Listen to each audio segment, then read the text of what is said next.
বাংলাদেশ জাতীয় ক্রিকেট দলের নাম ঘোষণা করছি। মোহাম্মদ নাজমুল হোসেন শান্ত, দলনায়ক। Taskin Ahmed, vice captain. লিটন কুমার দাস, সৌম্য সরকার,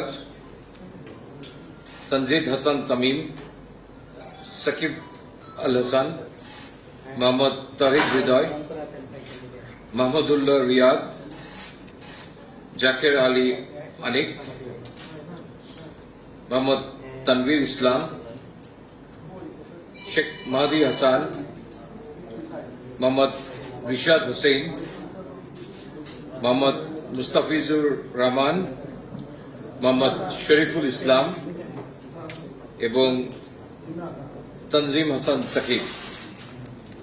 এই দলটির সঙ্গে ট্রাভেলিং রিজার্ভ হিসেবে দুজন খেলোয়াড় যাচ্ছেন। তারা হচ্ছেন হাসান মাহমুদ এবং আফিফ হোসেন ধ্রুব।